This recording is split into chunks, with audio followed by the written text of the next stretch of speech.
नमस्कार, मैं हूं शिखा यादव और आप देख रहे हैं गंगा न्यूज। संसद में पारित होगा वक्फ बिल।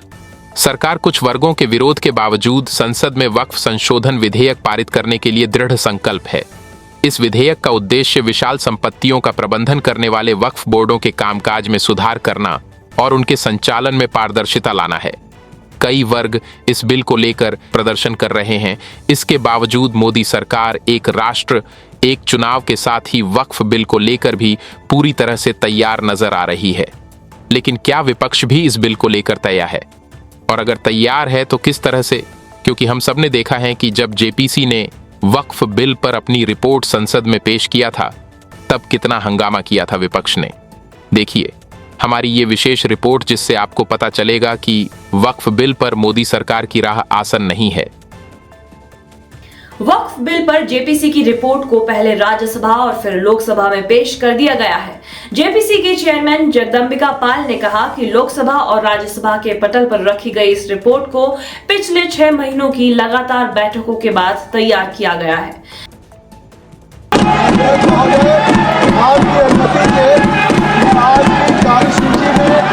संख्या 24 पर मेरे नाम के सम्मुख यथा सूचीबद्ध वक्फ संशोधन विधेयक 2024 संबंधी संयुक्त समिति के प्रतिवेदन के हिंदी तथा अंग्रेजी संस्करण सभा पटल पर रखता हूँ। वक्फ संशोधन विधेयक पर विचार करने के लिए बनी संयुक्त संसदीय समिति की रिपोर्ट जैसे ही राज्यसभा में पेश की गई, विपक्ष ने हंगामा शुरू कर दिया। कांग्रेस अध्यक्ष और राज्यसभा में नेता प्रतिपक्ष मल्लिकार्जुन खड़गे ने कहा कि इस रिपोर्ट में कई चीजों को काट छाट किया गया है। ये रिपोर्ट पूरी नहीं है, ऐसी फर्जी रिपोर्ट को नहीं मानेंगे, इसलिए इसे फिर से जेपीसी के पास भेजा जाना चाहिए। Leader of the position. Sir धन्यवाद। आपने जो सलाह हमको दी ठीक है, हम उसको मानते हैं, लेकिन यही तरीका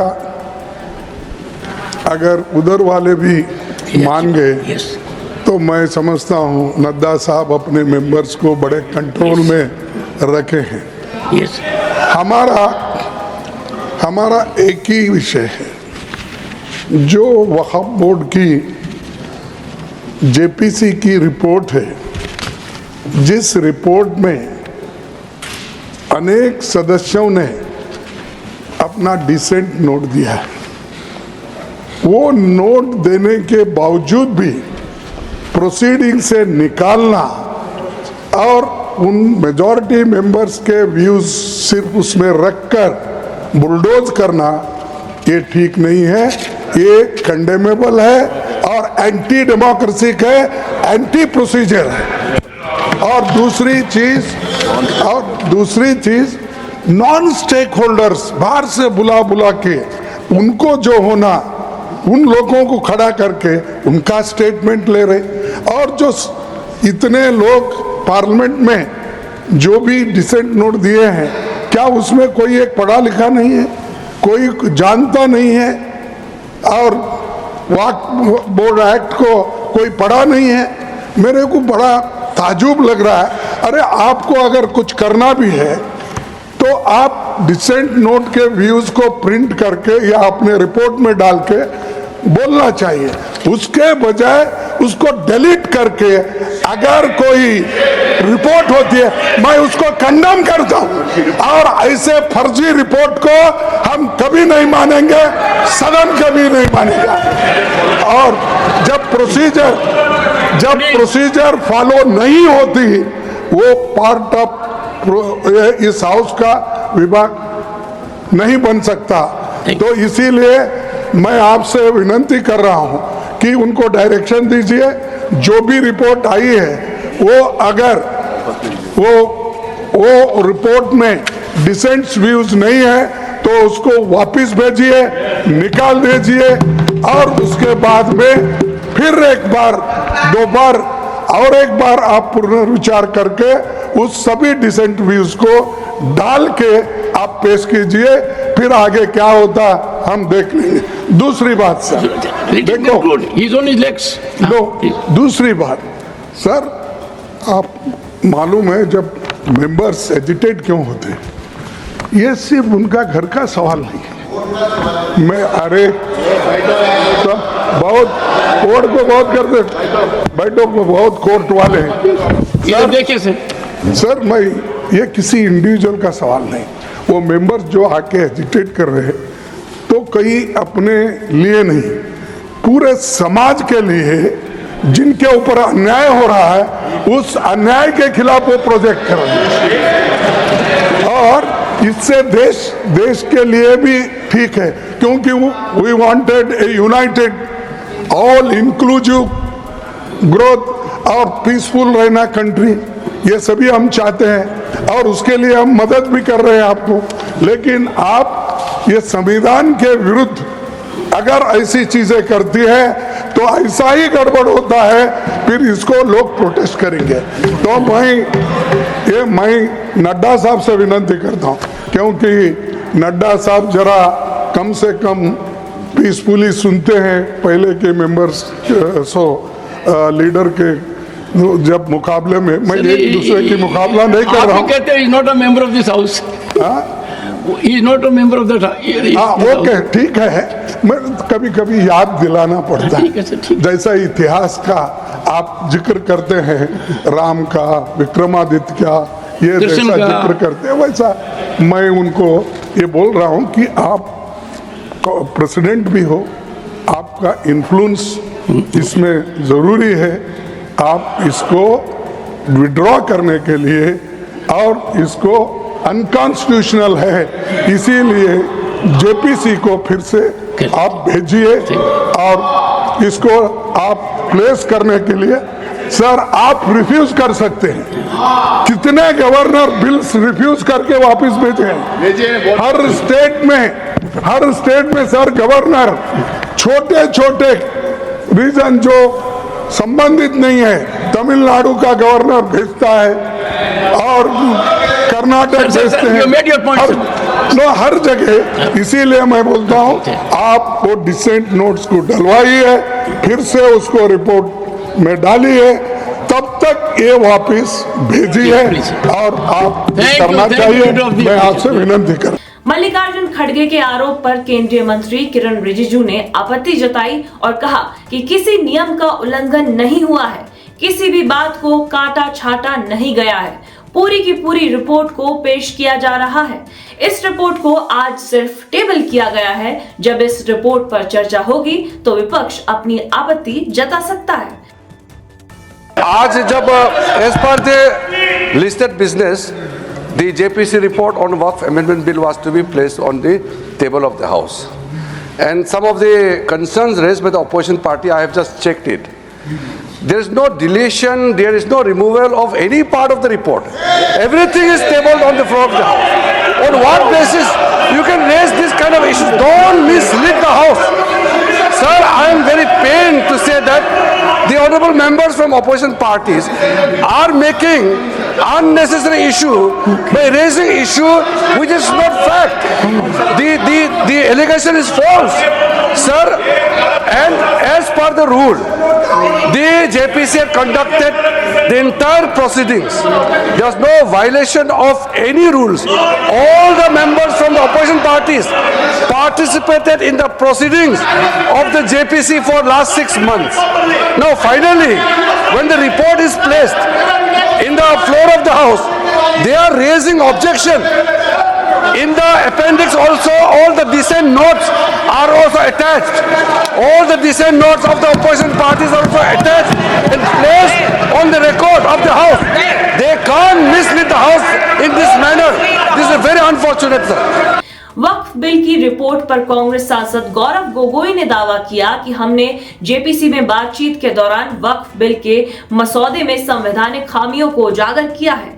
हमें उम्मीद है कि सरकार इन संवैधानिक खामियों को गंभीरता से लेगी और विचार करेगी। आम आदमी पार्टी के सांसद संजय दत्त ने वक्फ बोर्ड पर जेपीसी की रिपोर्ट पर कहा कि वो इस जेपीसी के सदस्य रहे हैं। उन्होंने कहा, हमारा देश विविधता में एकता के लिए जाना जाता है। यहाँ आप किसी की बात पर सहमत हो सकते हैं, किसी की बात पर असहमत हो सकते हैं, लेकिन किसी की रिपोर्ट को कूड़ेदान में कैसे फेंक सकते हैं। आज वक्फ बोर्ड की संपत्ति को जब्त होने की बात हो रही है, कल गुरुद्वारे और फिर मंदिरों पर बात आएगी। सर, आपने मुझे अपना पक्ष रखने का मौका दिया, बहुत आभार सर। इस मैं जेपीसी का मेंबर हूं इस पूरी रिपोर्ट में। और सर, मैं आपसे बड़ी विनम्रता पूर्वक ये बताना चाहता हूं कि हमने अपना पक्ष रखा। हमारे पक्ष से आप सहमत हो सकते हैं, असहमत हो सकते हैं, लेकिन उसको कूड़ेदान में कैसे डाल सकते हैं? सारे पूरे सर, एक मिनट सर, आप मेंबर्स को तो बोलने दीजिए। विविधता में एकता भारत की विशेषता है सर। अलग अलग धर्म के लोगों को अपनी धार्मिक मान्यताओं के हिसाब से पूजा अर्चना उपासना करने की छूट है। आज आप वक्फ की संपत्तियों को कब्जा कर रहे हैं, कल गुरुद्वारा की करेंगे, फिर मंदिर की करेंगे, फिर चर्च की करेंगे।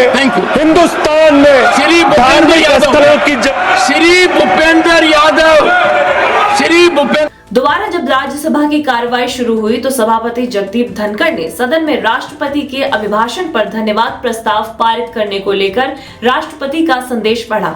इस दौरान भी विपक्ष का हंगामा जारी रहा। इस पर सभापति जगदीप धनखड़ काफी भड़क गए। उन्होंने हंगामा कर रहे विपक्षी सांसदों को कहा, कृपया आप लोग अपनी सीट पर बैठ जाइए, मुझे एक्शन लेने पर मजबूर मत कीजिए। आप संसद के सदस्य होने का अपमान कर रहे हैं, आप स्थिति को समझिए। Honorable members, one second. First you take your seat. No, sir, आप पहले मुझे फॉर्मूला नहीं दिए हुआ हैं? इसे तो क्या पैसा बोलिए?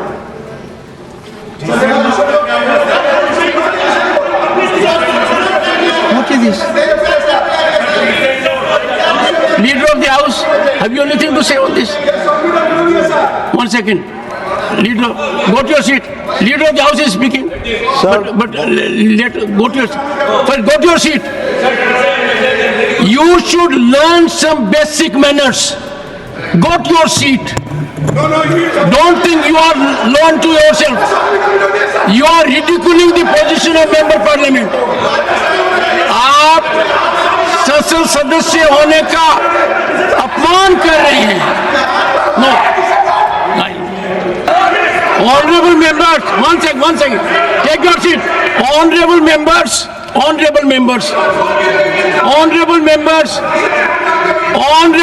Will you keep shut?